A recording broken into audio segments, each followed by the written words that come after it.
Okay, this part is a little more hardcore, so probably only for those who feel quite comfortable already with Excel, but I wanted to show you a little bit how to do nonlinear regression with Excel.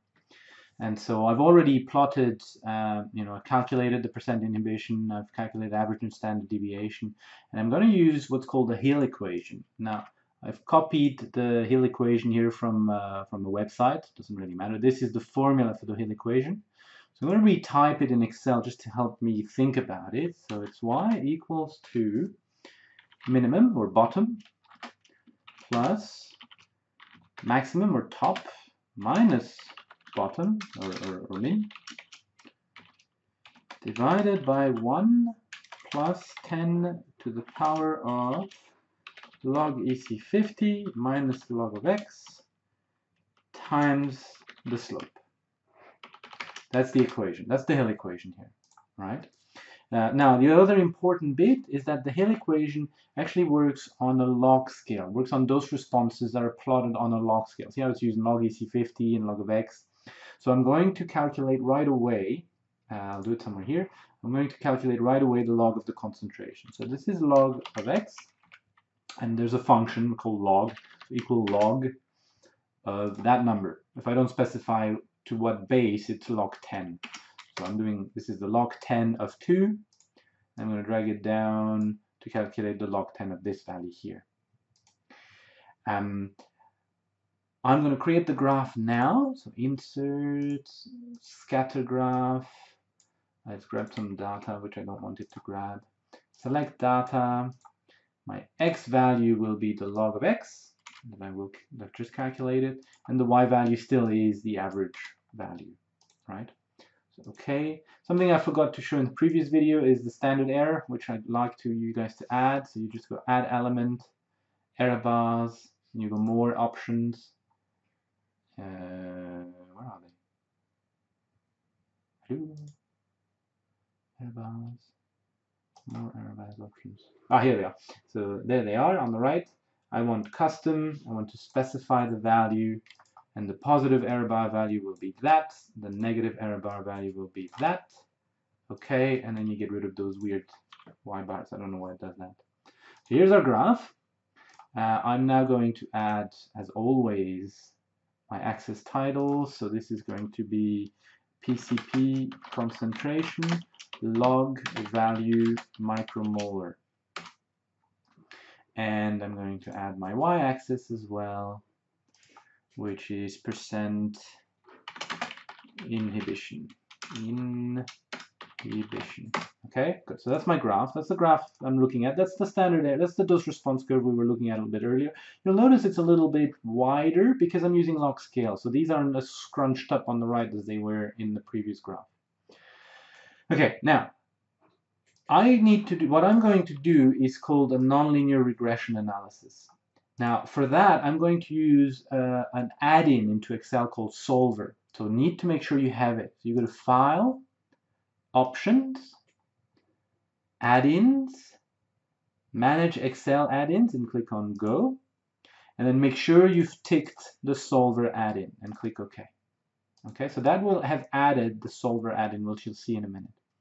Now what I want is to create now a field here for each one of my parameters. So I have the minimum parameter up there, I have the maximum parameter, I have log EC50, the x will actually be my value, I have the slope, and you're also going to add something which you will call SSR, which stands for sum of squared residual. The fit we will do, statistically speaking, is called a least square regression, so sum of squared residual. And you just put some starting values just to get it started. So my minimum will be 0% inhibition. My maximum will be 100% inhibition. My log EC50, well, the EC50 seems to be around maybe between -2 and 0. So I'll put -0.1 for now. And slope, we don't know. I'm just going to put a value of 1. Okay.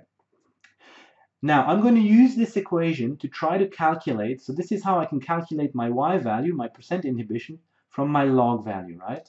So I'm going to grab this equation to make sure I don't screw it up. I copied it. I've highlighted and copied. I'm going to now paste it here. So this will be predicted y value right? And I'm going to paste the equation I've just copied, and I'm going to change, I'm going to highlight the min, and min will come from here. So I'll click on that. Now, a quick trick, instead of having to add manually the $sign, once you've highlighted the field, you can press F4. So I've highlighted this, I press F4, and see how it's going to add the $signs automatically. So my max, same thing, double click on max, click on this field, press F4.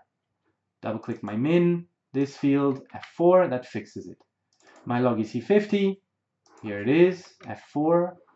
Log of x is actually going to come from here, right? This is where I've calculated it. So just click on that. Don't press F4 because you want it to move as you roll it down. And my slope, press that, press F4. Now if I look at it, that's great. All of them are fixed and anchored with the $sign, except my x value here, my log of x value here. That's perfect. Press enter. Based on this equation here at the moment, so 0 plus 100 minus 0 and I'm predicting 71%. Not great, but we will fix that. And then drag that down. Now you want to add these to your graph. You want to add, this is your plot, so you're going to add the plot to the graph. So just click on it, select data, add a new series. Your x values are the same. They're going to be your log of x values. And your y values are your predicted y values now. Okay, so that, and click OK. Okay, there it is. This is my best fit at the moment, based on eyeballing it. I don't want this to actually show up as points, so I'm going to change it to a line. So I want no markers, and I want a solid line, maybe smoothed. That might look prettier. And I'm going to change the color. I'll make it orange, so I know this is my predicted line. Okay, so that's my prediction at the moment from that. What I need to do is to calculate, let the software calculate how to fit this data best. And what we need to do that is to add a column called squared residual. And the squared residual is the difference, the squared difference between my predicted minus my actual value squared. That's my squared difference, squared residual. So that's my squared residual here. And I am going to calculate the sum of all of my squared residuals in this field. And now the game will be to let Excel play with these values until it gets the smallest number possible. This is the least square regression. And this is where I need to use that add-in I just talked about. I'm going to data, and you should have now this solver add-in that appeared. Click on that, and what you want it to do is I want set objective. I want this value here, I want this field here, that's my sum of squared residual, to be the minimum, to be as small value as possible by changing the log EC50 and the slope. I know my minimum is 0, I know my maximum is 100. I don't need to guess those. But I want you to guess, I'm telling Excel, I want you to guess the EC50 and the slope. Make sure you untick this box, because sometimes it comes automatically ticked. So make unconstrained variables non-negative. That will force these values to always be positive. That's not what we want here. We know the EC50 is going to be a negative value, right? So you don't want that. And then click on solve. It's going to try a whole bunch of numbers. And then it's going to show you this dialog. You click OK. And that now is the line of best fit. Now it looks a little clunky because we're actually only putting it through 5 points. It's trying to, streamline it through the 5 points.